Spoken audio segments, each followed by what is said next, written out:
दुनिया में उसकी आवाज़ गूंजती है और पूरी दुनिया की नज़रें जो हैं आज के इस विशेष संबोधन पर रहती है। हर बार कोई ना कोई नया संकल्प लिया जाता है यहाँ से। अभी तक 10 सालों में जो संकल्प लिया गया, उसको लेकर आप क्या कहेंगे? क्या उस तरफ, उस दिशा में देश जाता हुआ नज़र आ रहा है? देश तो उस दिशा में जा रहा है। हर साल आप देखिए, स्वच्छता से शुरू हुआ अभियान भारतवासियों को एक करने में लगा और भारत पांचवी बड़ी अर्थव्यवस्था बना। भारत का संकल्प लाल किले की प्राचीर से लिया गया था कि 2047 में भारत को विकसित राष्ट्र बनाना, और वो विकसित राष्ट्र बनाने के लिए जो जो जरूरतें हैं, जब हम टॉयलेट की बात करते हैं, शौचालय की बात करते थे, तब कुछ लोग हंसते थे। जब स्वच्छता की बात करते थे तब कुछ लोग हंसते थे। मगर देखिए आप, वो कितनी इंपॉर्टेंट चीजें होती है एक राष्ट्र निर्माण में। राष्ट्र को एकजुट करने के लिए जो तबका, समाज का पिछड़ा तबका है, उनको ऊपर लाने के लिए उनको सहायता देनी पड़ती है, और वो सहायता देने के बाद उनसे मुंह नहीं मोड़ा जाता। उसका भी एक उदाहरण हमें 10 साल में दिखा गया। जो संकल्प, सीधे साधे संकल्प, जो ऐसा लगे आम तौर पर कि ये क्या बात कर रहे हैं प्रधानमंत्री, मगर प्रधानमंत्री जब बात करते हैं तो वो 140 करोड़ भारतवासियों की बात करते हैं, और वो ऐसी प्रैक्टिकल बातों की बात करते हैं कि जो समाज के अंदर मुमकिन होना चाहिए। एक राष्ट्र चेतना, हम एक राष्ट्र है, जातियों में बटे हुए नहीं, प्रदेशों में बटे हुए लोग नहीं है। वो बात को वो उजागर करने की हमेशा कोशिश करते हैं। और साथ में भ्रष्टाचार को नाबूद करने के लिए, भ्रष्टाचार को खत्म करने के लिए जो कदम लेने पड़ते हैं, हमारे देश में 75 साल की आजादी में भ्रष्टाचार मुक्त शासन अगर हमें देखने को मिला तो पिछले 8-10 सालों में देखने को मिला। राष्ट्रीय तौर पर आप कह नहीं सकते, प्रधानमंत्री को एक उंगली कोई दिखा नहीं सकता कि आपने ये भ्रष्टाचार किया। और शायद इसी की वजह से आज वो एक विश्व बंधु के रूप में, विश्व मित्र के रूप में उभर के आए हैं। भारत उभर के आया है और हर एक भारत की ओर देखता है। भारत को वो अपनी मित्रता, वैश्विक मित्रता को उजागर करके दिखाना पड़ेगा। आज विश्व में इतने काफी राष्ट्र है कि वो बहुत कीनली देख रहे हैं कि बांग्लादेश में हिंदू को जो प्रताड़ित किया जाता है, उसके ऊपर भारतीय प्रधानमंत्री का रुख क्या है। देखिए, विश्वसनीयता कार्य से बनती है, एक्शन से बनती है, और वो एक्शन हमें प्रधानमंत्री की ये स्पीच में हर साल 15 अगस्त की जो उनकी लाल किले की प्राचीर से जो तकरीर होती है, उस पर से स्पष्ट हो जाता है भारत का दिशा निर्देश क्या होने वाला है, भारत किस दिशा में जाने वाला है। भारत एक विश्वमित्र बन के उभर रहा है। आज एक तीसरी बड़ी अर्थव्यवस्था 2 साल में बनेगा, 2-3 साल में। अगर समझ लो वैश्विक चारों तरफ जो युद्ध की बातें चल रही है वो फलीभूत न हो और भारत किसी न किसी तरह विश्व के अंदर शांति स्थापित करने में कामयाब हो जाए, क्योंकि चीजें बहुत, चैलेंजेस बहुत है आज के समय में। आपको बड़ा सीधा बताऊं कि भारत का इजराइल एक बहुत अच्छा मित्र है, उसी तरह भारत की ईरान के साथ भी बहुत अच्छी दोस्ती है। हमने उनका बड़ा सा पोर्ट, चाबहार पोर्ट ले रखा है। अभी ऐसे में भारत के लिए ईरान और इजराइल के बीच में जो युद्ध हो सकता है, वहां पर किसी एक का पक्ष लेना बहुत मुश्किल हो जाएगा। ऐसी स्थिति में भारत किस ओर जाएगा? बांग्लादेश में हिंदुओं के लिए, प्रताड़ित हिंदुओं के लिए अगर समझ लो कि भारत की जो 4096 किलोमीटर की सीमा है बांग्लादेश के साथ में, उसपे से हमें अगर समझ लो 1 करोड़ से ज्यादा हिंदू माइनॉरिटी जो वहां पर है, वो सरहद पे आके खड़ी हो गई, तो आप क्या करोगे? आप क्या कदम लोगे? अगर उन पे अत्याचार बढ़ेगा तो भारत को कुछ ना कुछ तो कदम लेना पड़ेगा। दुनिया वो भी देखेगी कि 1971। यस, बताइए। ठीक है हिमांशु जी, आपके पास लौटेंगे। फिलहाल हमारे सहयोगी जावेद की खास रिपोर्ट देख लेते हैं जो कि सीधा लाल किले से है। 78वें स्वतंत्रता दिवस के लिए कुछ ही देर में देश के प्रधानमंत्री नरेंद्र मोदी का जो काफिला है वो यहाँ से गुजरने वाला है और उसको लेकर पूरी तरीके से अब रास्ते को ब्लॉक कर दिया गया। इस वक्त हम दिल्ली के ITO चौक पे मौजूद हैं और अब दिल्ली पुलिस पूरी तरीके से, दिल्ली पुलिस के जो सीनियर्स हैं वो पूरी तरीके से अलर्ट हो गए हैं और आप देख सकते हैं कि पूरे रास्ते को ब्लॉक कर दिया गया है। मेरे पीछे देखिए, इस रास्ते को भी यहाँ से ट्रैफिक मूवमेंट के लिए ब्लॉक कर दिया गया है और प्रधानमंत्री यहाँ से कुछ ही देर में, अब मेरे पीछे जो आप VVIP मूवमेंट देख रहे हैं, यहाँ से जो है आप देखेंगे कि यहाँ से जो VVIP मूवमेंट यहाँ से हो रहा है और यहीं से नरेंद्र मोदी अब सीधा लाल किले के लिए जाएंगे जहाँ पर वो राष्ट्रीय ध्वज तिरंगा को फहराएंगे, उसके बाद देश को संबोधित करेंगे। तो पूरी तरीके से जो है सुरक्षा पूरी चाक चौबंद है और रास्ते को पूरी तरीके से अब ब्लॉक कर दिया गया। यहाँ से कोई भी ट्रैफिक मूवमेंट नहीं होगा क्योंकि अब यहाँ से देश के प्रधानमंत्री नरेंद्र मोदी का जो काफिला है वो यहाँ से गुजरने वाला। और देखिए पूरी तरीके से जो यहाँ पे एडिशनल DCP हैं और जो तमाम अधिकारी हैं वो यहाँ पर पहुँच चुके हैं। अपने सहयोगी कैमरामैन अविनाश शुक्ला के साथ मैं Javed Hussain, India news, Delhi. India news की टीम 78वां स्वतंत्रता दिवस मनाने पहुंची है उस लाल किले पर जहां से 1947 में प्रधानमंत्री जवाहरलाल नेहरू ने पहला भाषण दिया था। और देखिए देश 78वां स्वतंत्रता दिवस मना रहा है और इसकी वर्षगांठ जो है इस बार की थीम 2047 विकसित भारत है। और प्रधानमंत्री नरेंद्र मोदी करीबन 7:30 बजे इस पटल से देश को संबोधन करेंगे। 140 करोड़ देशवासियों को प्रधानमंत्री के संबोधन का इंतजार रहेगा। और देखिए खास बात यह है कि इस बार तकरीबन 6000 इस समारोह में शामिल होंगे। देखिए पेरिस दिया गया है तो एक बेहद सुंदर तस्वीर आपको देखने को मिलेगी। पूरी तरीके से सीटें जो है वो भरना शुरू हो गई है। संपूर्ण देशवासियों को ऐतिहासिक स्वतंत्रता दिवस का इंतजार रहता है। प्रधानमंत्री नरेंद्र मोदी 11वीं बार इस लाल किले के पटल से देश को संबोधित करेंगे। 6000 स्पेशल गेस्ट बुलाए गए हैं। उसमें पेरिस ओलंपिक्स की टीम भी है, वो महिलाएं, वो बच्चे जिनको लाभार्थी स्कीम से फायदा मिला उन लोगों को भी बुलाया गया है, किसानों को बुलाया गया है। पूरी तरीके से मैसेज देने की कोशिश की गई है। और 2027 में जिस तरीके से भारत उन्नति करेगा उसका भी रोड मैप पूरी तरीके से तैयार किया जाएगा। अब इस वक्त तस्वीरें देख रहे हैं लाल किले की। राजनाथ सिंह जो रक्षा मंत्री हैं वो भी प्रधानमंत्री नरेंद्र मोदी के साथ आएंगे और साथ ही आर्मी चीफ भी इस मौके पर मौजूद होंगे। तरह तरह की आपको यहाँ तस्वीर दिखेगी और 7:30 बजे का वो समय है जब प्रधानमंत्री नरेंद्र मोदी देश को संबोधित करेंगे। 6000 से ज्यादा विशेष मेहमानों को हर देशवासी को आत्मविश्वास से भर देती है।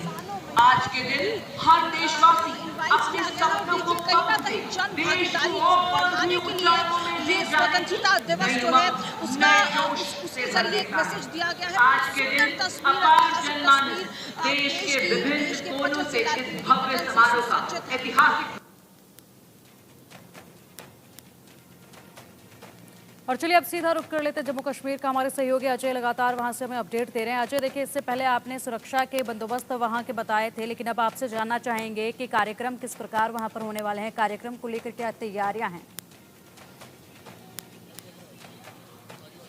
देखिए पिंकी, जो तस्वीरें आप पीछे देख रही हैं, पूरी रात यहाँ पे बारिश होती रही और उस बारिश के बाद अब मौसम थोड़ा सुहावना हुआ है और ठीक आप देखेंगे तैयारियां BSF के जवान कर रहे हैं और ठीक ऊपर सामने ध्वज तिरंगा जिसकी आन बान शान के लिए BSF के जांबाज जो है वो 24 घंटे यहाँ अंतर्राष्ट्रीय सीमा पर तैनात रहते हैं, वो फहरा रहा है। जैसा मैंने पहले बताया कि सियालकोट से इसे देखा जाता है। और सबसे बड़ा बदलाव जो पिछले कुछ सालों में यहाँ हुआ है, जिस जगह हम खड़े हैं ये पाकिस्तान का जो इलाका शुरू होता है वहाँ से सिर्फ 50 मीटर दूरी पर है। और यहाँ पर आपको बताऊँ पाकिस्तान की तरफ से कई बार सिविलियंस को BSF की चौकियों को टारगेट करने के लिए युद्ध विराम का उल्लंघन किया जाता था, मगर BSF के इन जाबाजों ने जो पाकिस्तान को पर जवाबी कार्रवाई की, उस जवाबी कार्रवाई का ही ये नतीजा है कि आज इस इलाके में जहां पर हर वक्त पाकिस्तान की तरफ से शेलिंग होती थी, यहां पर आज आपको बता दूं कि किस तरीके से शांति है। यहां पर ध्वज फहराया जाएगा कुछ ही समय में।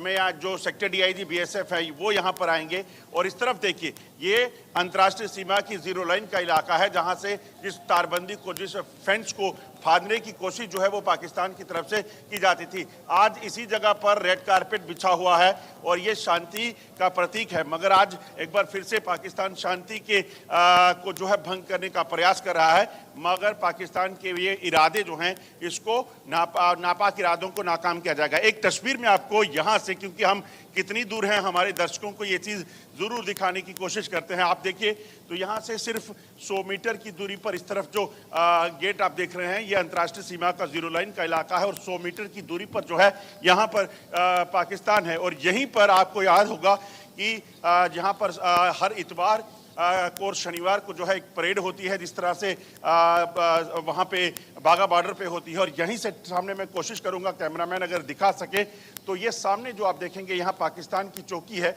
और यहीं पर पाकिस्तान की चौकी पर एक समय वो था जब यहाँ से पाकिस्तान रेंजर जो है फायरिंग करके यहाँ के लोगों को निशाना बनाने की फिराक पे रहते थे, मगर बीएसएफ ने जो ताबड़तोड़ जवाबी कार्रवाइयाँ की उसके बाद पाकिस्तान आज जो है वो इस चीज़ को जो है कहीं ना कहीं छोड़कर अब शांति की सरहद पर बात करता है और सरहद पर पिछले 2 से ज़्यादा सालों से शांति है। मगर चिंता इस चीज़ को लेकर है कि पाकिस्तान एक बार फिर से जो आतंकियों को भेज रहा है, क्योंकि सीज़फायर की आड़ में पाकिस्तान की तरफ से जो आतंकियों को जम्मू कश्मीर भेजने का सिलसिला शुरू हुआ है वो चिंता का विषय है भारत के लिए। जिस तरीके से लगातार वहाँ जो आतंकियों की मौजूदगी है, क्योंकि जो सूचना है लगभग 150 से ज़्यादा आतंकी पाकिस्तान और पाकिस्तान के कब्जे वाले कश्मीर में एलओसी की और अंतर्राष्ट्रीय सीमा के दूसरी तरफ बैठे हैं, उनको जम्मू कश्मीर पहुंचाने के लिए लगातार पाकिस्तान प्रयास कर रहा है। आज भी जब हम बात कर रहे हैं तो 4 जगह पर मुठभेड़ आतंकियों के साथ सुरक्षा बलों की चल रही है, जिसमें जो कल एक आतंकी को मार गिराया गया था, एक सुरक्षा बलों के जवान के एक अफसर की जो है वो शहादत हो गई थी, जिसमें कैप्टन दीपक सिंह जिन्होंने अपनी जान की परवाह ना करते हुए आपको बताऊं कि कार्रवाई की और एक आतंकी को मार गिराया। और अभी भी 2 से 3 आतंकी वहां छुपे हैं जिनको मार गिराने के लिए लगातार कवायद जो है वो जारी है। और आप देखिए अब सिलसिला यहाँ शुरू हुआ है लोगों के पहुंचने का, लोग यहाँ पहुंच रहे हैं और लोग यहाँ पर पहुंच कर कहीं ना कहीं इस जो कार्यक्रम यहाँ पे होने वाला है फ्लैग होस्टिंग का, उसको देखने के लिए पहुंचे हैं। आप भी कार्यक्रम देखने के लिए आए हो? हाँ। तिरंगा कैसे फहराया जाएगा वो देखने पहुंचे हो? हाँ। आप मेरे साथ एक और यहाँ पे शख्स हैं, आपसे जानना चाहूंगा कितना खुशी का मौका होता है कि आप इतनी दूर जम्मू से यहाँ बॉर्डर पर पहुंचे हैं तिरंगा फहराता देखने के लिए? तिरंगा देखने के लिए। और क्या मानते हैं आज का दिन जो है कितना इम्पोर्टेंट है आप लोगों के लिए? खुशहाली का दिन है। क्या संदेश देंगे लोग?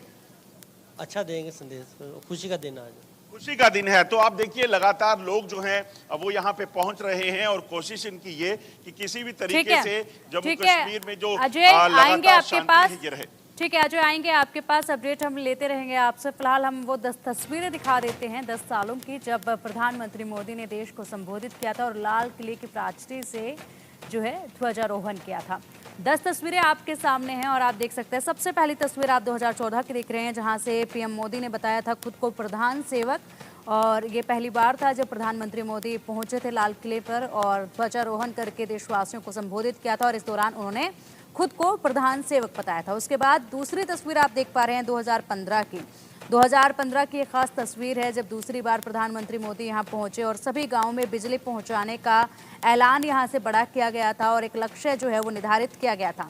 उसके बाद तीसरी तस्वीर 2016 की आप देख रहे हैं, इसमें स्वतंत्रता सेनानियों की पेंशन बढ़ाने की बड़ी घोषणा यहां से प्रधानमंत्री मोदी ने 2016 में की थी और ये तीसरी बार था जब पीएम मोदी यहां पर लाल किले, ऐतिहासिक लाल किले की प्राचीर पर पहुंचकर ध्वजारोहण करने के बाद देशवासियों को संबोधित कर रहे थे।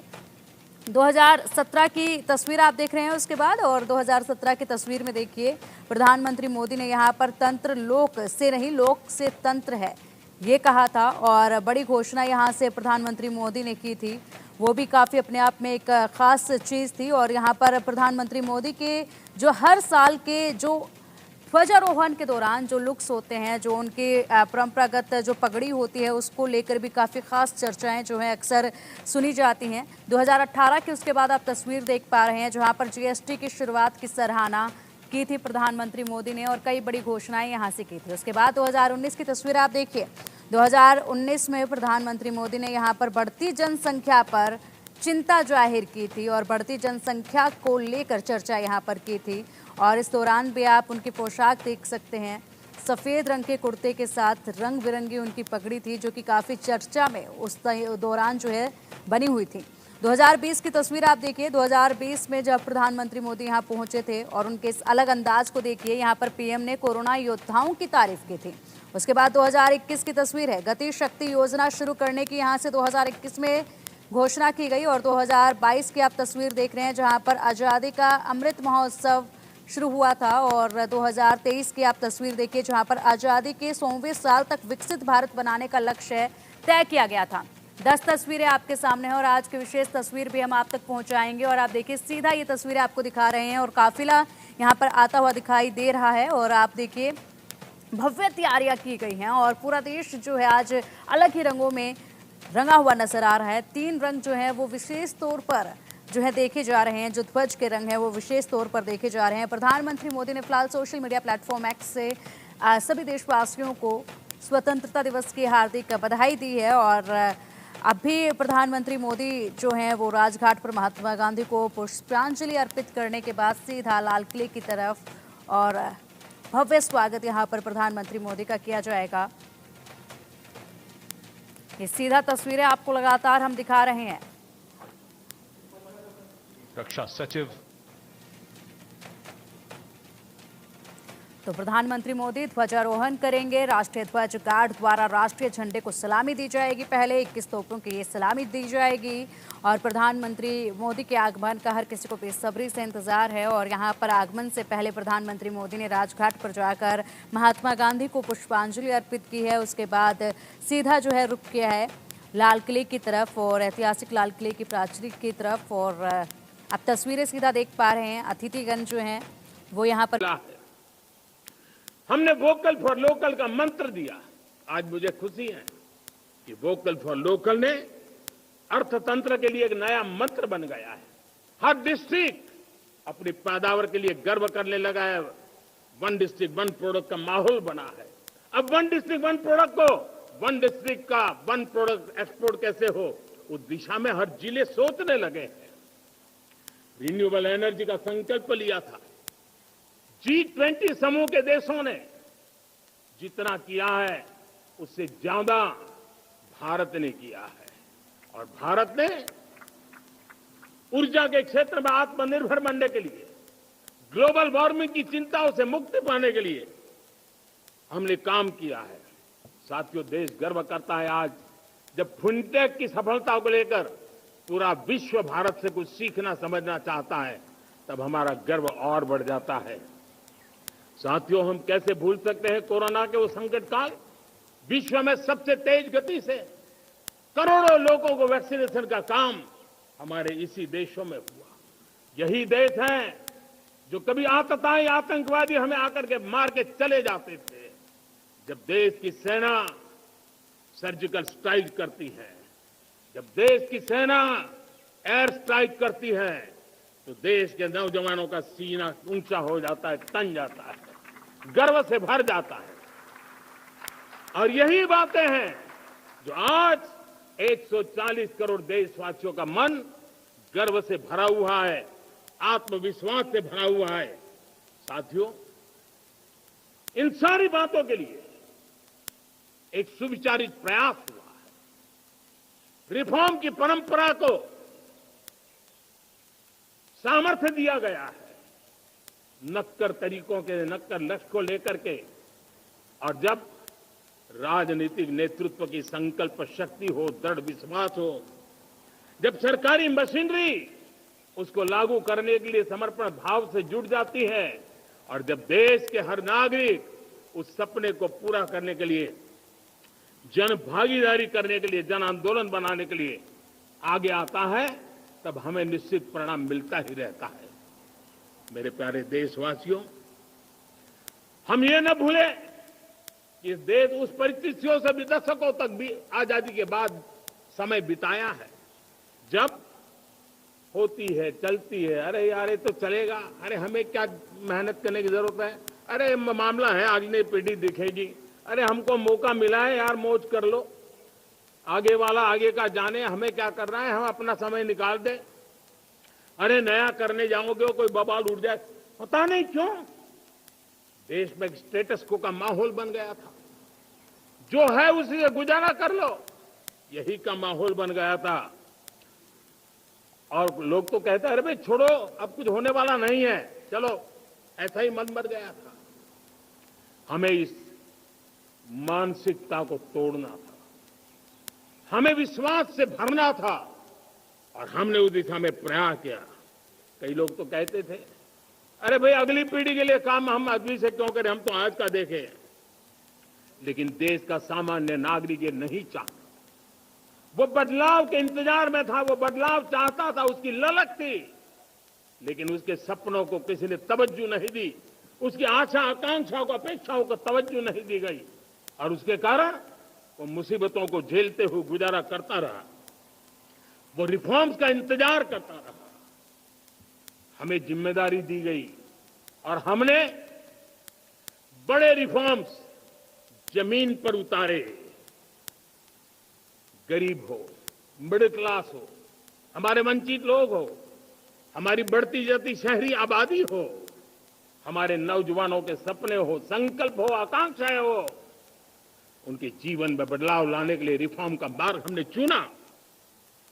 और मैं देशवासियों को विश्वास दिलाना चाहता हूं, रिफॉर्म के प्रति हमारी जो प्रतिबद्धता है वो पिंक पेपर के एडिटोरियल के लिए सीमित नहीं है। हमारे रिफॉर्म्स की ये प्रतिबद्धता है, वो 4 दिन की वाहवाही के लिए नहीं है। हमारी रिफॉर्म्स की प्रक्रिया किसी मजबूरी में नहीं है, देश को मजबूती देने के इरादे से है।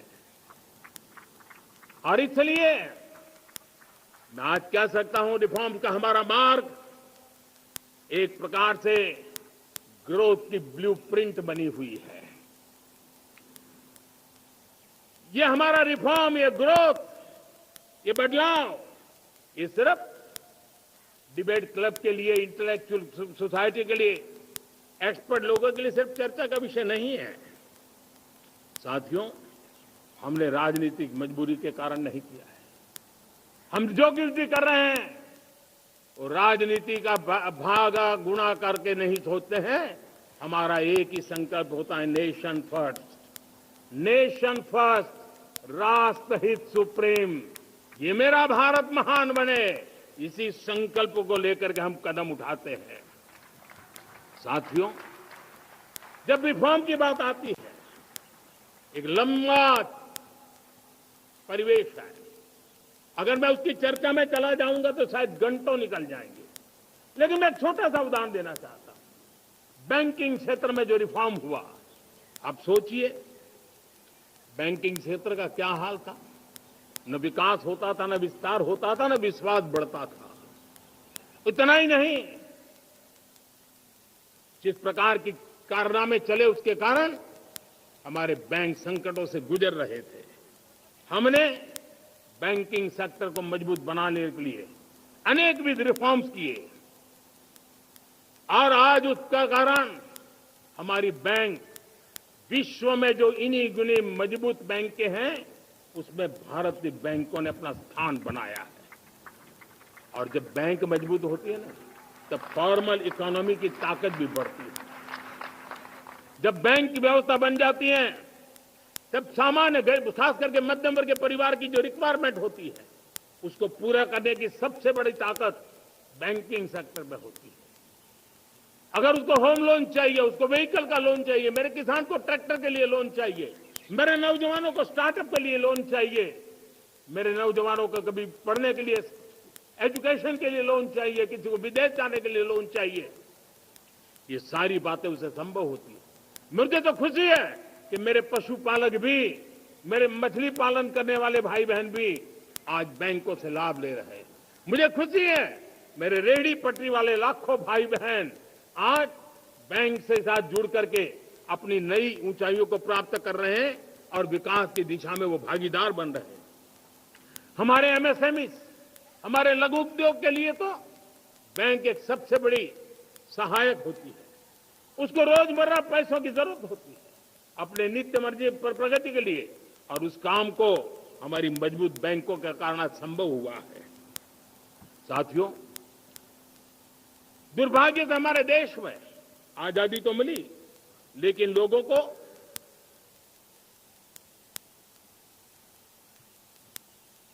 एक प्रकार से माई बाप कल्चर से गुजरना पड़ा। सरकार के पास मांगते रहो, सरकार के पास हाथ फैलाते रहो, किसी की सिफारिश के लिए रास्ते खोजते रहो, वही कल्चर डेवलप हुआ था। आज हमने गवर्नेंस के इस मॉडल को बदला है। आज सरकार खुद लाभार्थी हितार्थी के पास जाती है। आज सरकार खुद उसके घर गैस का चूल्हा पहुंचाती है।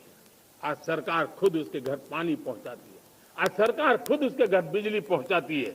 आज सरकार खुद उसको आर्थिक मदद दे करके विकास के नए आयामों को सर करने के लिए प्रेरित करती है, प्रोत्साहित करती है। आज सरकार खुद नौजवान के स्किल डेवलपमेंट के लिए अनेक कदम उठा रही है।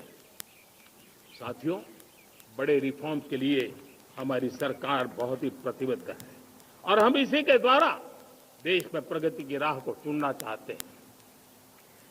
साथियों, देश में नई व्यवस्थाएं बन रही है। देश को आगे ले जाने के लिए अनेक वित्त नीतियों को, अनेक वित्त पॉलिसीज को निरंतर बनाया जाए और नए सिस्टम पर देश का भरोसा भी बढ़ता रहता है, निरंतर बढ़ता रहता है। आज जो 20-25 साल का नौजवान है, जो 10 साल पहले जब 12-15 साल की उम्र का नौजवान था, उसने अपनी आंखों के सामने ये बदलाव देखा है।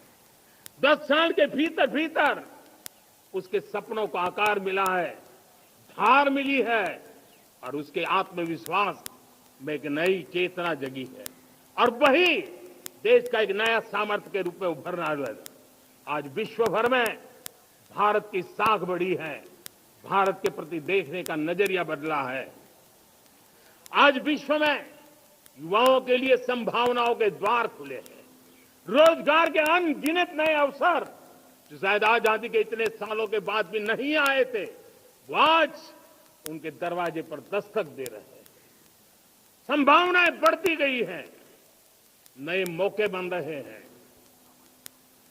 मेरे देश के युवाओं को अब धीरे धीरे चलने का इरादा नहीं है। मेरा देश का नौजवान इंक्रीमेंटल प्रगति में विश्वास नहीं करता। मेरा देश का नौजवान छलांग मारने के मूड में है। वो छलांग मार के नई सिद्धियों को प्राप्त करने के मूड में है। मैं कहना चाहूंगा, भारत के लिए गोल्डन एरा है। वैश्विक परिस्थितियों की तुलना में भी देखें, ये गोल्डन एरा है। ये हमारा स्वर्णिम कालखंड है। मेरे प्यारे देशवासियों, ये अवसर हमें जाने नहीं देना है। ये मौका हमें जाने नहीं देना चाहिए और इसी मौके को पकड़ करके अपने सपने और संकल्पों को लेकर के चल पड़ेंगे तो हम देश की स्वर्णिम भारत की जो अपेक्षा और हमें विकसित भारत का 2047 का लक्ष्य हम पूरा करके रहेंगे। हम सदियों की बेड़ियों को तोड़ करके निकले हैं। आज टूरिज्म का क्षेत्र हो, एमएसएमई का क्षेत्र हो, एजुकेशन हो, हेल्थ सेक्टर हो, ट्रांसपोर्ट सेक्टर हो, खेती और किसानी का सेक्टर हो, हर सेक्टर में एक नया आधुनिक सिस्टम बन रहा है।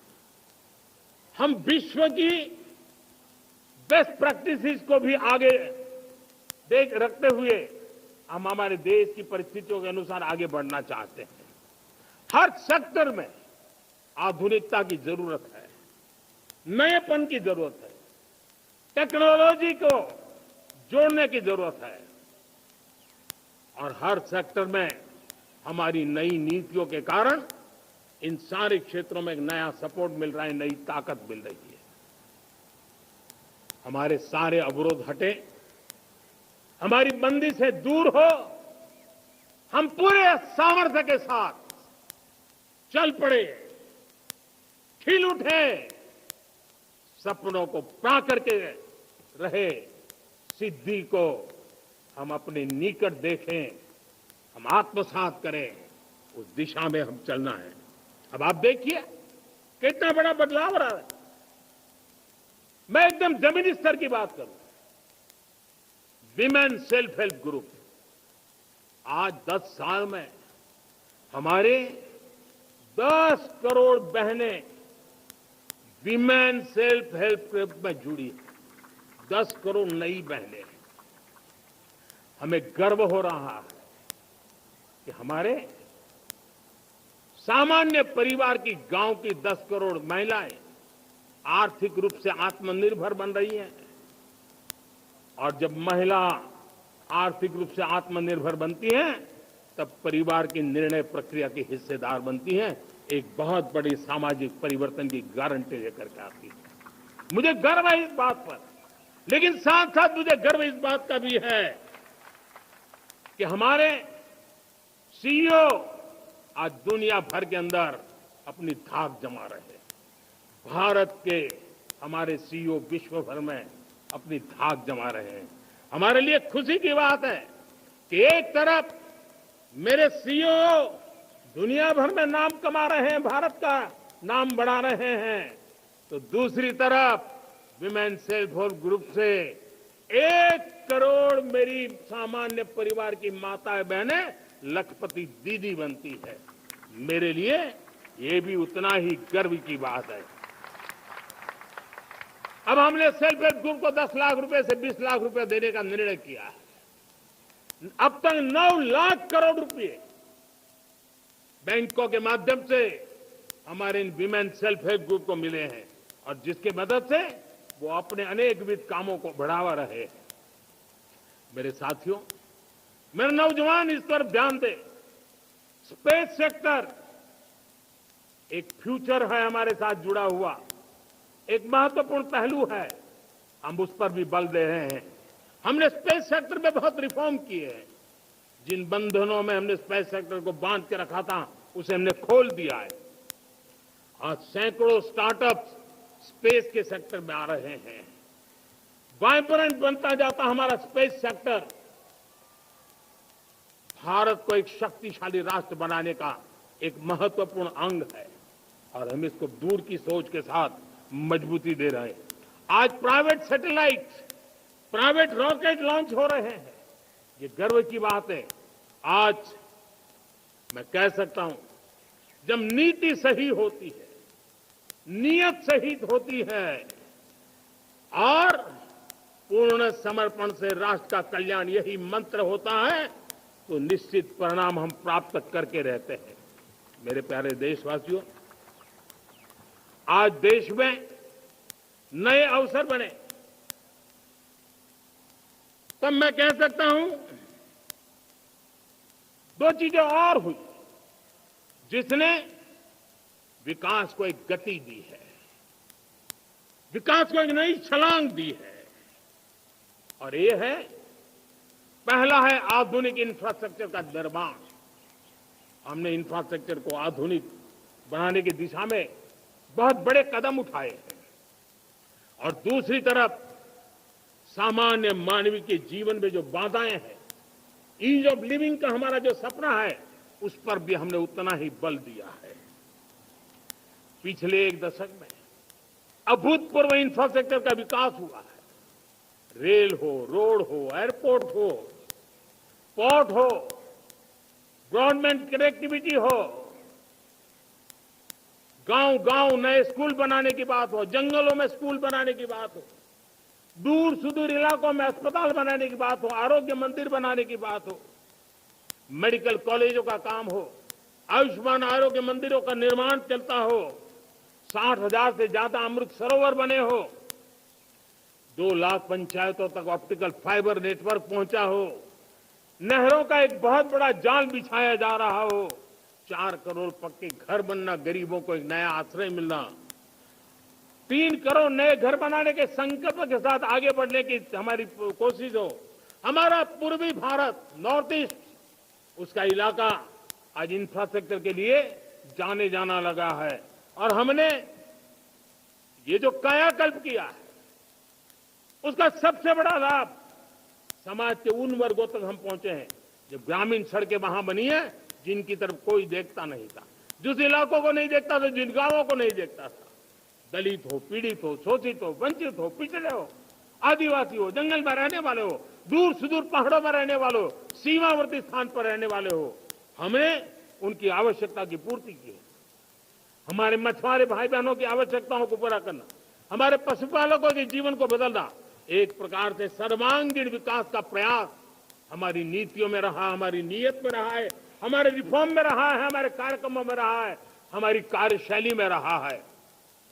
और उस सबसे बड़ा लाभ मेरे युवाओं को होता है। उनको नए नए अवसर मिलते हैं, नए नए क्षेत्र में कदम रखने का उसके लिए संभावनाएं बन जाती है, और वही तो सबसे ज्यादा रोजगार दे रहा है। और सबसे ज्यादा रोजगार प्राप्त करने का अवसर इन्हीं समय में उनको मिला है। हमारा जो मध्यम वर्गीय परिवार है, मध्यम वर्गीय परिवार को क्वालिटी ऑफ लाइफ, वो स्वाभाविक उसकी अपेक्षा रहती है। वो देश के लिए बहुत देता है, तो देश का भी दायित्व है कि उसकी जो क्वालिटी ऑफ लाइफ में जो उसकी अपेक्षाएं हैं, सरकार की कठिनाइयों से मुक्ति की उसकी जो अपेक्षाएं हैं, उसको पूर्ण करने के लिए हम निरंतर प्रयास करते हैं। और मैंने तो सपना देखा है कि 2047 जब विकसित भारत का सपना होगा तो उसकी एक इकाई ये भी होगी कि सामान्य मानव के जीवन में सरकार की दखलें कम हो, जहां सरकार की जरूरत हो वहां अभाव न हो, और जहां सरकार की बेकारण प्रभाव भी न हो, इस प्रकार की व्यवस्था पर हम प्रतिबद्ध हैं। मेरे प्यारे देशवासियों, हम छोटी छोटी जरूरतों पर भी ध्यान देते हैं, हम छोटी छोटी आवश्यकताओं पर ध्यान देते हैं और उसको लेकर हम चलते हैं। चाहे हमारे गरीब का घर का चूल्हा जलता रहे, गरीब की मां को कभी आंसू पी करके सोना न पड़े, और इसके लिए मुफ्त इलाज की योजना हमारी चल रही है। बिजली, पानी, गैस अब सैचुरेशन के मूड पर है, और जब हम सैचुरेशन की बात करते हैं वो 100% होता है।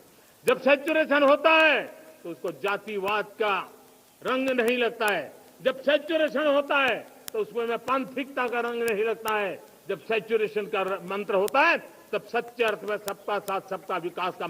आप अपने स्थान पर जहां पर आपको छोटी छोटी दिक्कतें होती है, आप उसके सॉल्यूशन को लेकर के सरकार को चिट्ठी लिखते रहिए, सरकार को बताइए कि बिना कारण की कठिनाइयां है उसको दूर करने से कोई नुकसान नहीं है। मैं पक्का मानता हूं आज सरकारें संवेदनशील है। हर सरकार, स्थानीय स्वराज्य की संस्था होगी या राज्य सरकार होगी या केंद्र सरकार होगी, उसको तवज्जो देगी।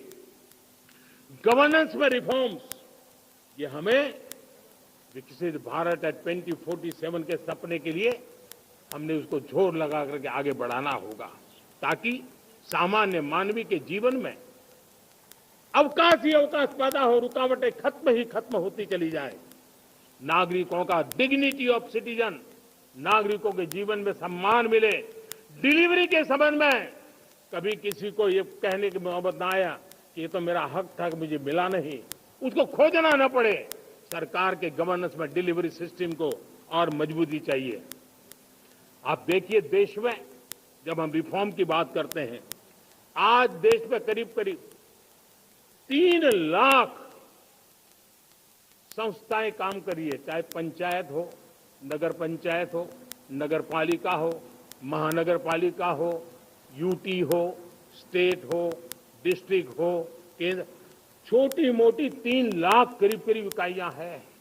अगर ये हमारे 3 लाख इकाइयों को मैं आज आह्वान करता हूं कि अगर आप साल में अपने स्तर पर जिन चीजों की जरूरत है सामान्य मानवीय के लिए 2 रिफॉर्म करें। ज्यादा नहीं कह रहा हूं मेरे साथियों, एक पंचायत हो, एक राज्य सरकार हो, कोई विभाग हो, सिर्फ एक साल में 2 रिफॉर्म और उसको जमीन पर उतारें।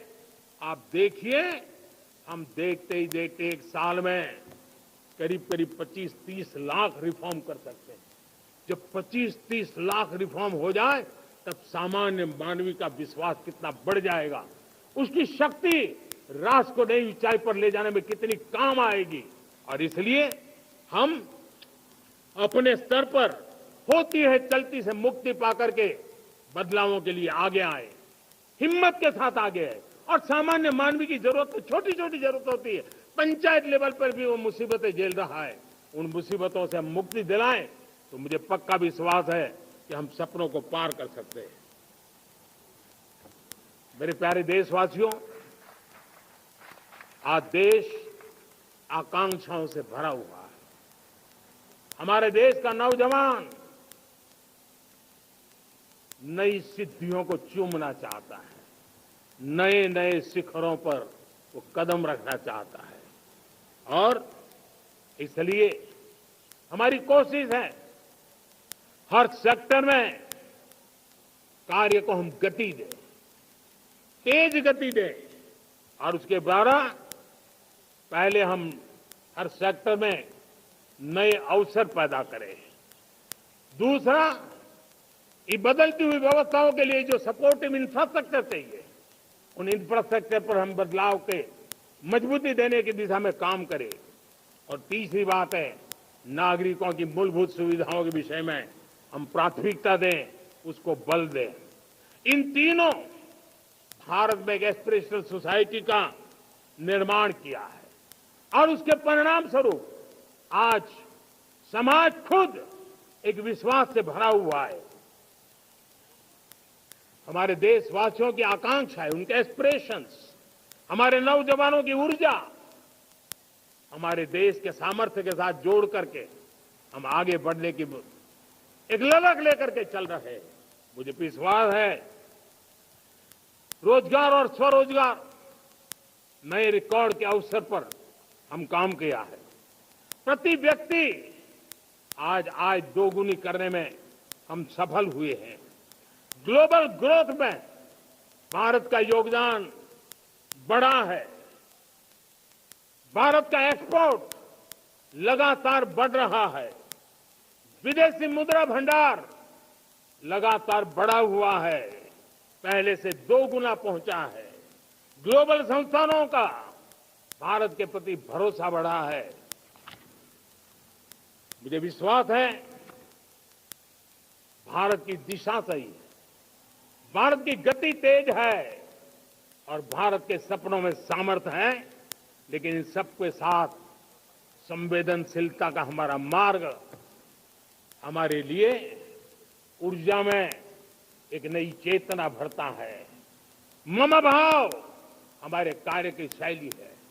समभाव भी चाहिए, मम भाव भी चाहिए, उसको लेकर के हम चल रहे हैं। साथियों, मैं जब कोरोना काल को याद करता हूं, कोरोना की वैश्विक महामारी के बीच सबसे तेजी से इकोनॉमी को बेहतर बनाने वाला कोई देश है तो वो देश भारत है। तब लगता है कि हमारी दिशा सही है। जब जात पात मत पंथ ऊपर उठकर हर घर तिरंगा फहराया जाता है, तब लगता है देश की दिशा सही है। आज पूरा देश तिरंगा है, हर घर तिरंगा है। न कोई जात है, न कोई पात है, न कोई ऊंच है, न कोई नीच है, सभी भारतीय है। यही तो देश की दिशा सही है। आज पूरा देश तिरंगा है, हर घर तिरंगा है। न कोई जात है, न कोई पात है, न कोई ऊंच है, न कोई नीच है, सभी भारतीय है। यही तो हमारी दिशा की ताकत है। जब हम 25 करोड़ लोगों को गरीबी से बाहर निकालते हैं, तब हमारा विश्वास पक्का हो जाता है कि हमने गति को बराबर मेंटेन किया है और सपनों को साकार करना दूर नहीं है। जब 100 से अधिक आकांक्षी जिले अपने अपने राज्य के अच्छे जिलों की स्पर्धा कर रहे हैं, बराबरी करने लगे हैं, तो हमें लगता है कि हमारी दिशा और गति दोनों सामर्थ्यवान है। जब हमारे उन आदिवासी साथियों को वो मदद मिलती है, पीएम जनमन के द्वारा उनको जो योजनाएं पहुंची थी, आबादी बहुत छोटी है लेकिन बहुत दूर सुदूर इलाकों में छुटपुट परिवार रहते हैं, हमने उनको खोज के निकाला है, उनके लिए चिंता की है। तब लगता है कि संवेदनशीलता से जब काम करते हैं तब संतोष कितना मिलता है। वर्किंग वुमेन के लिए पेड मैटरनिटी लीव 12 हफ्ते से बढ़ा करके 26 हफ्ते कर देते हैं। तब सिर्फ नारी का सम्मान ही करते इतना नहीं है, नारी के प्रति संवेदनशील भाव से निर्णय करते इतना नहीं, लेकिन उसके गोद में जो बच्चा पला है ना, उसको एक उत्तम नागरिक बनाने के लिए माँ की जो जरूरत है उसमें सरकार रुकावट न बने, इस संवेदनशील भावना से उस निर्णय को हम करते हैं। जब मेरे दिव्यांग भाई बहन भारतीय साइन लैंग्वेज की बात हो या तो सुगम्य भारत का अभियान हो, उसको लगता है कि अब मेरी भी डिग्निटी है, मेरे प्रति देश के नागरिक सम्मान के भाव से देखता है। और पैरालंपिक में तो हमारे खिलाड़ी नई नई ताकत दिखाने लगे हैं। तब लगता है कि ये जो मेरा मम भाव है, हम सबका मम भाव है, उसकी ताकत नजर आती है। हमारे ट्रांसजेंडर समाज के प्रति हम जिस संवेदना के साथ निर्णय बना रहे हैं, हम नए नए कानून बना रहे हैं, उनको सम्मान का जीवन देने के लिए हम प्रयास कर रहे हैं, तब बदलाव की हमारी दिशा सही दिखता है। सेवा भाव से किए गए इन कामों का जो त्रिविध मार्गों से हम चले हुए, इन कामों का एक सीधा सीधा लाभ आज उसके परिणाम के रूप में हमें नजर आ रहा है। 60 साल बाद लगातार तीसरी बार आपने हमें देश सेवा का मौका दिया है।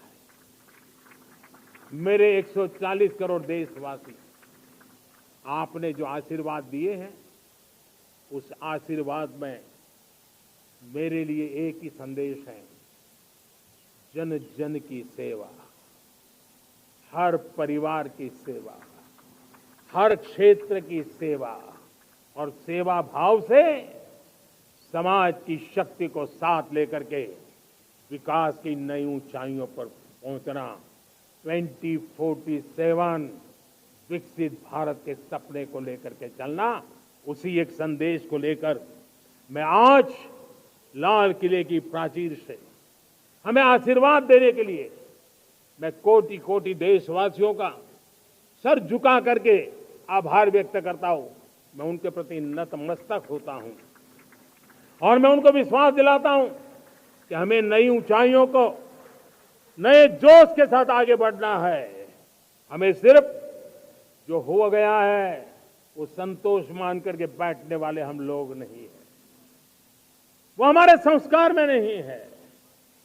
हम कुछ और करने के लिए, कुछ और आगे बढ़ने के लिए और कुछ और नई ऊंचाइयों को पार करने के लिए हम आगे बढ़ना चाहते हैं।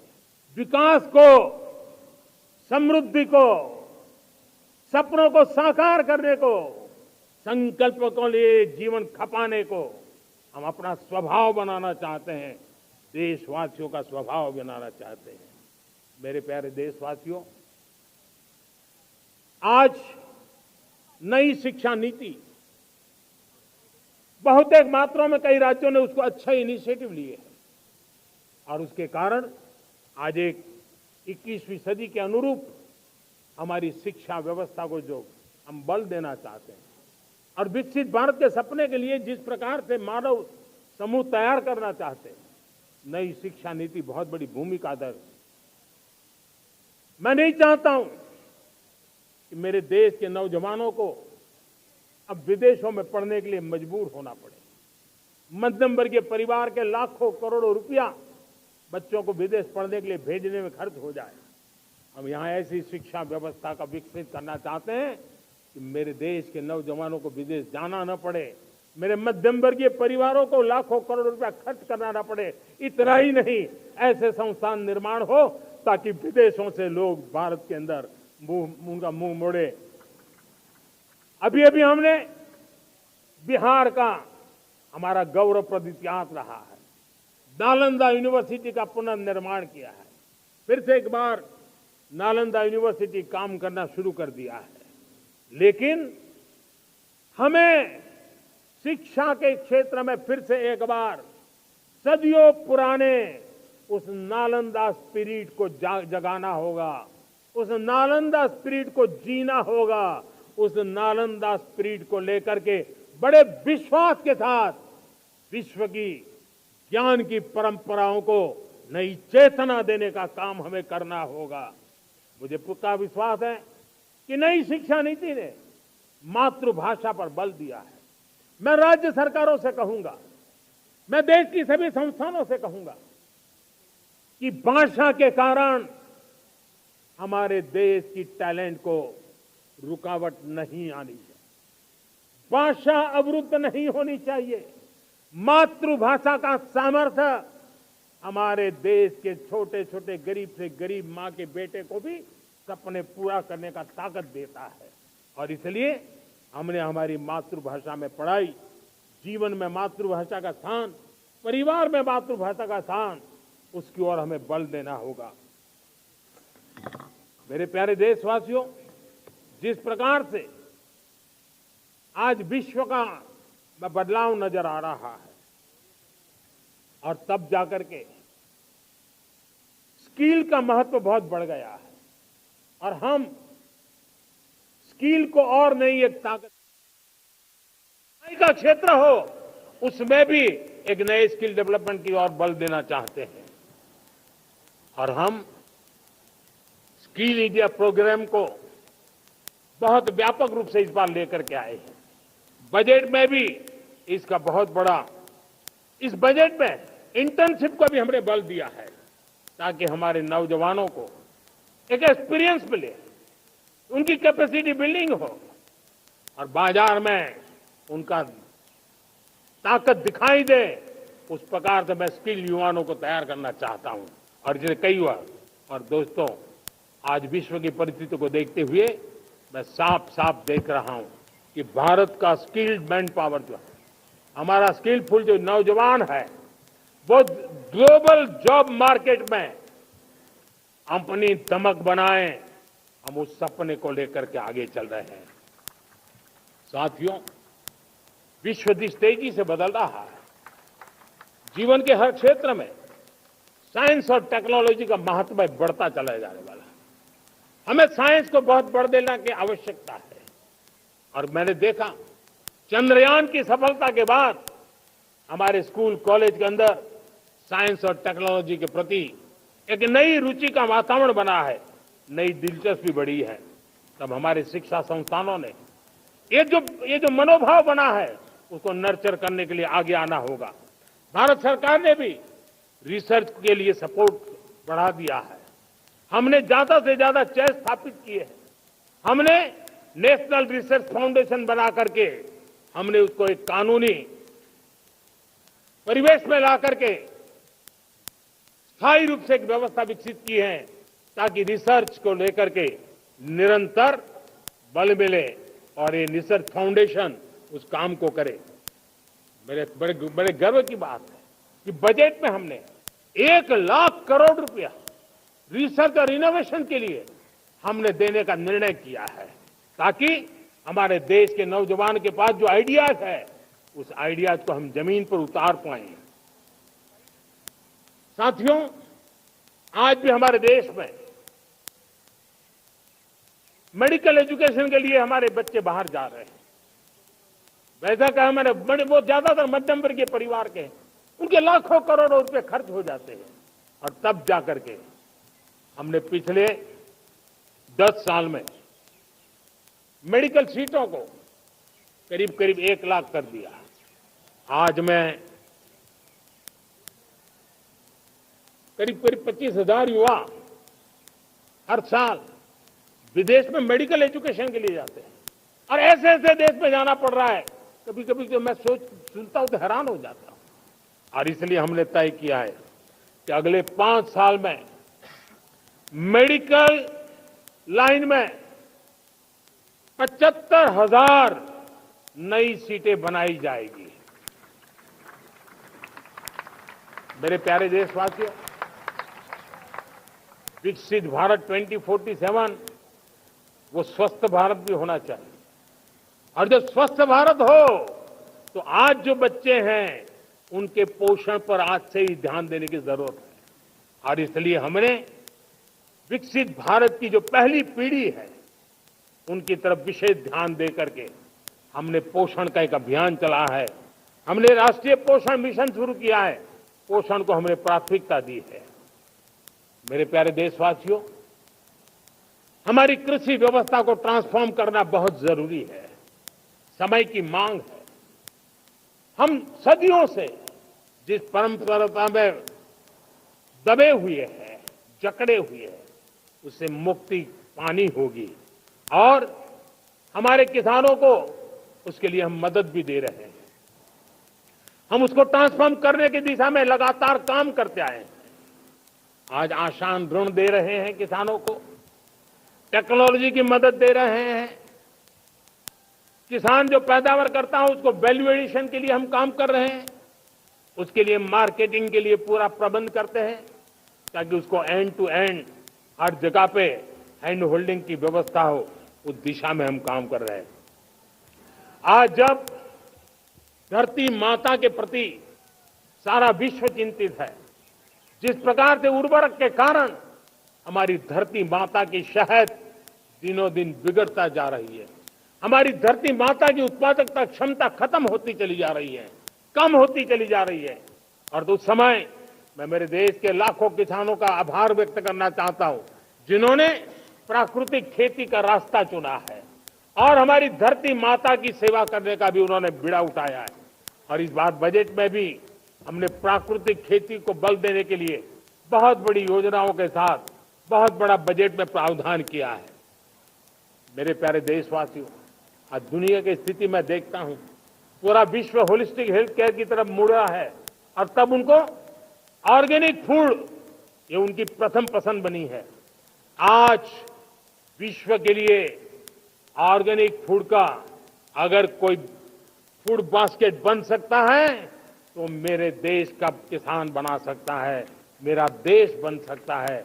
और इसलिए हम आने वाले दिनों में उस सपने को लेकर के आगे चलना चाहते हैं ताकि ऑर्गेनिक फूड की जो विश्व की मांग है, उस ऑर्गेनिक फूड का बास्केट हमारा देश कैसे बने, किसानों का जीवन आसान बने, गांव में टॉप क्लास इंटरनेट कनेक्टिविटी मिले, किसानों को स्वास्थ्य सुविधाएं मिले, किसान के बच्चों को पढ़ने के लिए स्मार्ट स्कूल अवेलेबल हो, किसान के बच्चों को रोजगार उपलब्ध हो।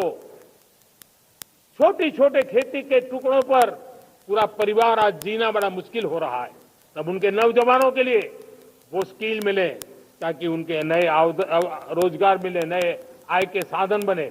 इसका एक कॉम्प्रिहेंसिव प्रयास हम कर रहे हैं। बीते वर्षों में वुमेन लेड डेवलपमेंट मॉडल पर हमने काम किया है। इनोवेशन हो, एम्प्लॉयमेंट हो, एंटरप्रेन्योरशिप हो, हर सेक्टर में महिलाओं के कदम बढ़ते जा रहे हैं। महिलाएं सिर्फ भागीदारी बढ़ा रही है ऐसा नहीं, महिलाएं नेतृत्व दे रही है।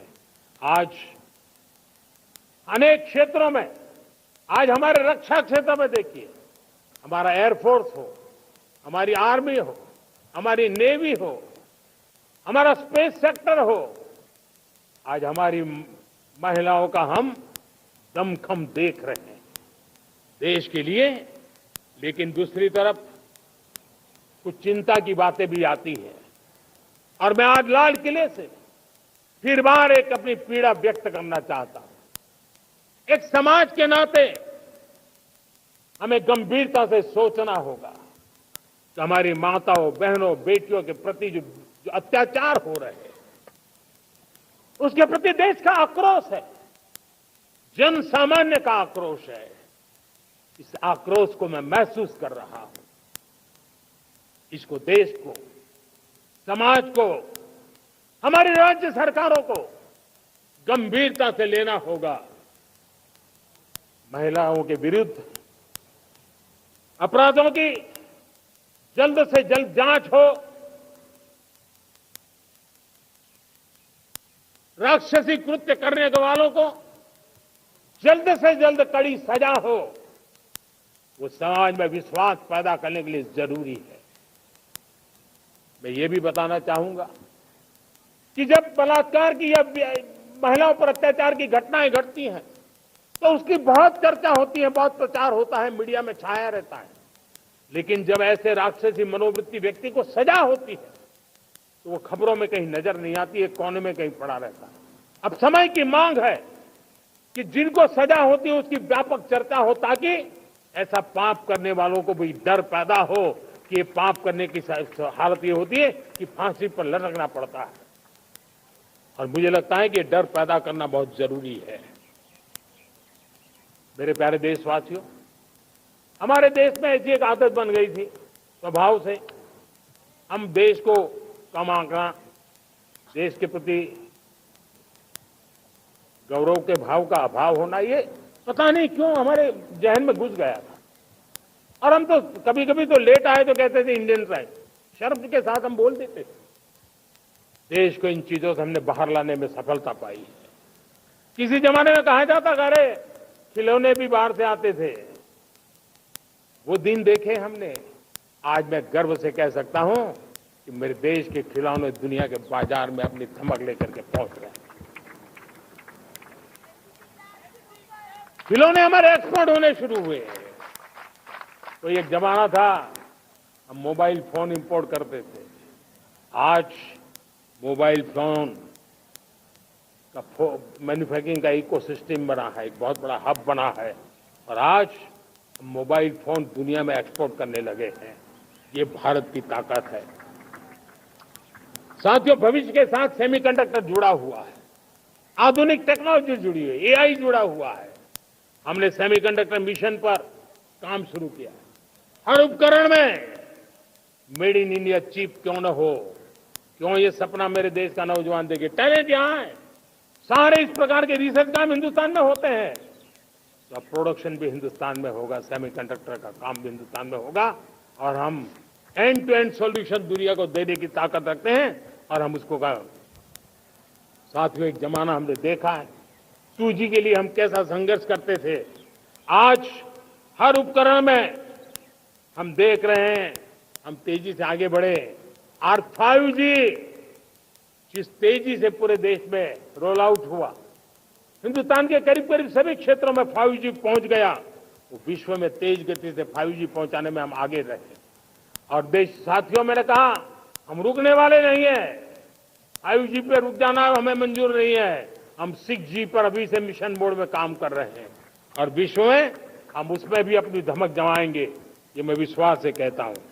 मेरे प्यारे साथियों, डिफेंस सेक्टर हमारी आदत हो गई थी।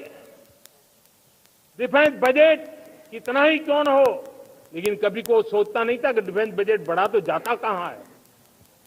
डिफेंस बजट विदेशों से खरीदी में चला जाता था। अब हम चाहते हैं हम आत्मनिर्भर बने, और मैं हमारी डिफेंस फोर्सेस का हृदय से धन्यवाद करता हूं। उन्होंने हजारों ऐसी चीजें लिस्ट कर दी है। उन्होंने तय किया है कि हम विदेश से नहीं लाएंगे। राष्ट्र के लिए जीना क्या कहते हैं, ये हमारे सेना के जवानों ने दिखाया है, और उसके कारण डिफेंस के सेक्टर में हम आत्मनिर्भर होते चले जा रहे हैं। आज डिफेंस मैन्युफैक्चरिंग में भारत की पहचान बनी है, और मैं आज खुशी से कह सकता हूं कि जो देश कभी डिफेंस की हर छोटी मोटी चीज बाहर से लाता था, आज धीरे धीरे दुनिया के कई देशों में हम जो डिफेंस के इक्विपमेंट मैन्युफैक्चर कर रहे हैं वो हम एक्सपोर्ट करने लगे हैं। दुनिया में डिफेंस हब, मैन्युफैक्चरिंग हब के रूप में हम धीरे धीरे उभर रहे हैं। हम मैन्युफैक्चरिंग क्षेत्र को बढ़ावा देना चाहते हैं, क्योंकि रोजगार के लिए सर्वाधिक आवश्यक है। आज PLI स्कीम को बहुत बड़ी सफलता मिली है। FDI रिफॉर्म्स, उसने भी हमें बहुत बड़ी ताकत दी है। MSMEs को बहुत बड़ा बल मिला है, नई व्यवस्थाएं विकसित हुई है, और उसके कारण हमारा मैन्युफैक्चरिंग सेक्टर, हम दुनिया का एक मैन्युफैक्चरिंग हब बने। जिस देश के पास इतनी नौजवान शक्ति हो, जिस देश के अंदर ये सामर्थ्य हो, हम मैन्युफैक्चरिंग की दुनिया में भी इंडस्ट्री 4.0 में हम बहुत बड़ी ताकत के साथ आगे जाना चाहते हैं। और इसके लिए आवश्यक स्किल डेवलपमेंट, उस पर भी हमने बल दिया है, और स्किल डेवलपमेंट में भी हमने नए मॉडल तय किए हैं। हमने जन भागीदारी को जोड़ा है, ताकि तुरंत रिक्वायरमेंट के अनुसार स्किल डेवलपमेंट हम कर सके। और मुझे विश्वास है, मैं लाल किले की प्राचीर से कह रहा हूं, वो दिन दूर नहीं होगा जो भारत इंडस्ट्रियल मैन्युफैक्चरिंग का हब होगा, दुनिया उसकी तरफ देखती होगी। आज विश्व की बहुत बड़ी कंपनियां भारत में निवेश करना चाहती हैं। ये चुनाव के बाद मैंने देखा, मेरे तीसरे कार्यकाल में जितने लोग मुझसे मिलने के लिए मांग कर रहे हैं वो ज्यादातर निवेशक लोग हैं, विश्व भर के निवेशक हैं। वो आना चाहते हैं, भारत में निवेश करना चाहते हैं।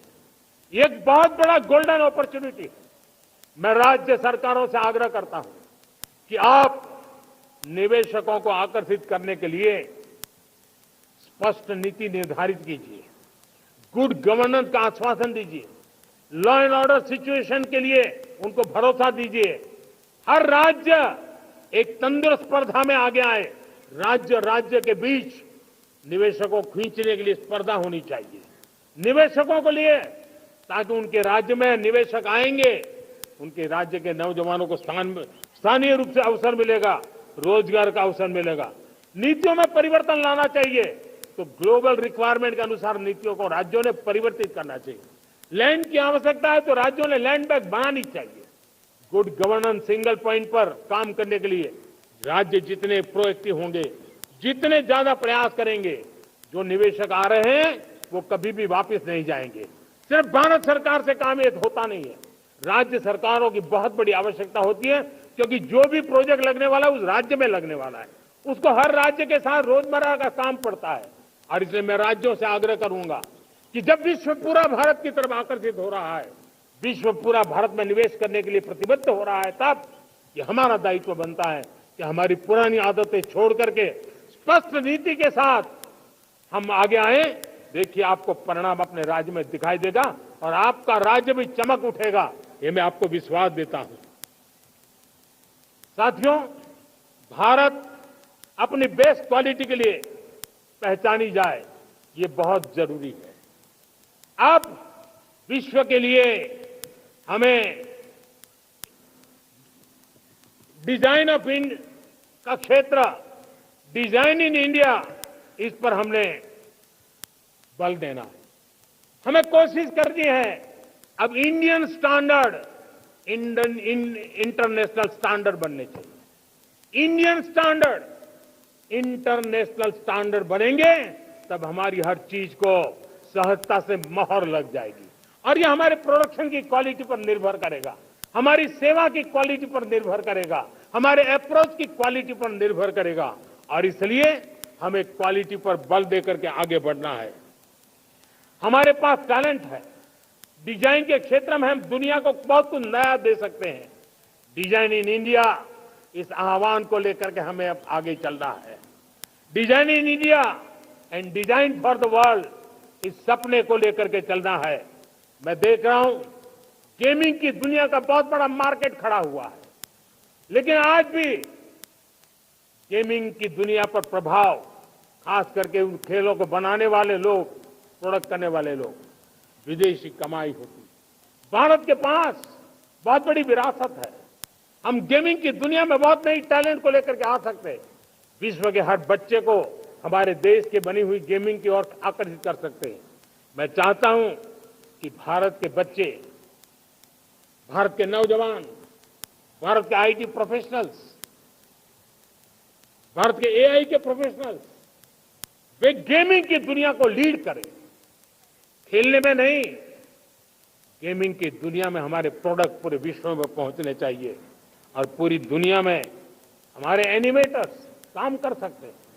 एनिमेशन की दुनिया में हम अपनी दाग जमा सकते हैं, हम उस दिशा में काम करें। मेरे प्यारे देशवासियों, आज विश्व के अंदर ग्लोबल वार्मिंग, क्लाइमेट चेंज हर क्षेत्र में चिंता और चर्चा का विषय रहता है।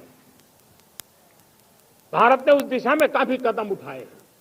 हम विश्व को आश्वस्त करते रहे हैं, और शब्दों से नहीं, अपने कार्यों से, प्राप्त परिणामों से हमने विश्व को आश्वस्त भी किया है और विश्व को आश्चर्यचकित भी किया है।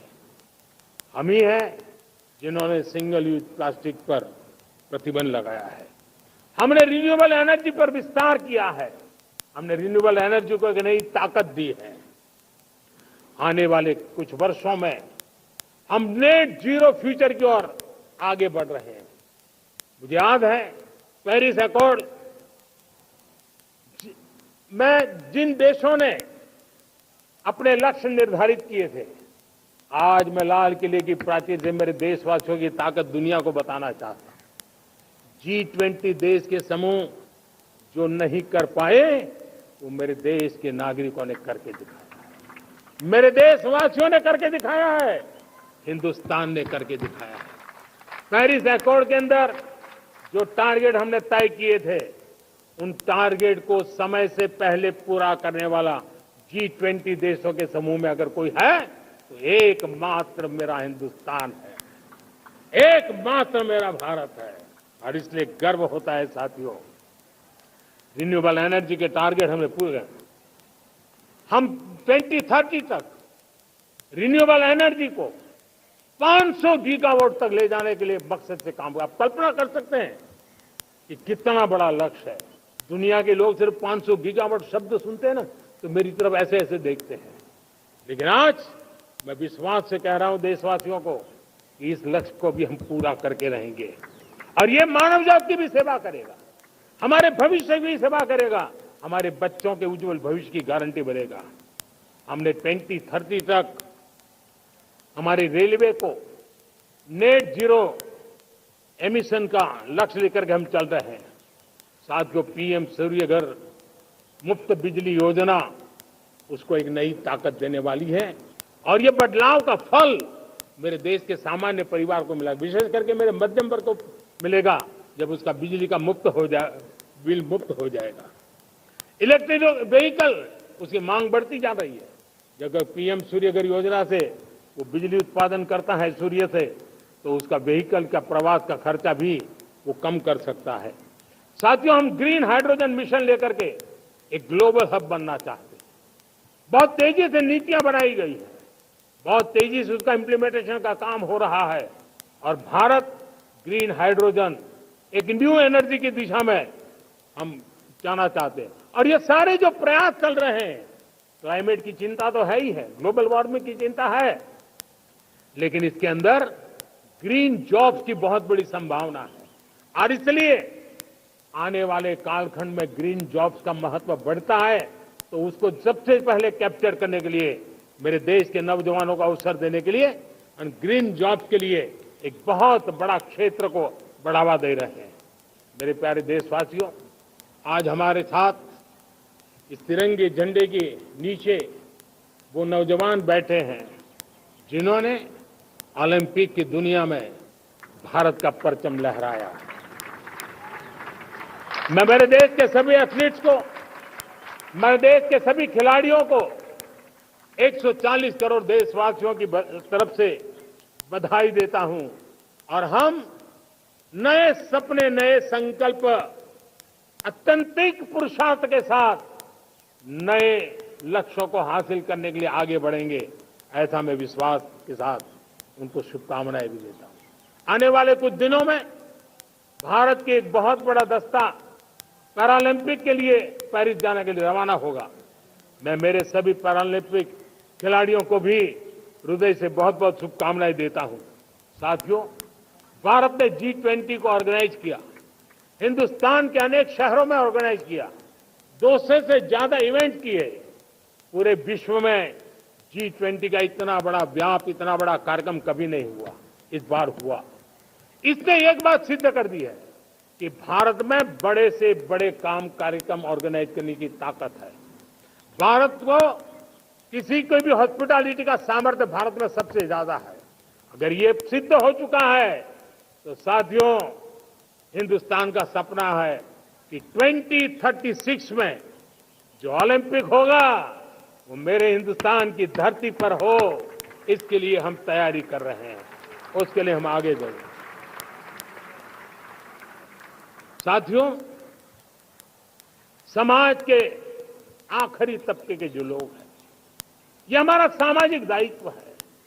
अगर कोई पीछे रह जाते हैं तो हमारी आगे बढ़ने की गति कम कर देता है और इसलिए हम आगे बढ़ना चाहते हैं तो भी सफलता तब मिलती है पीछे वाले को भी साथ साथ आगे ले आए।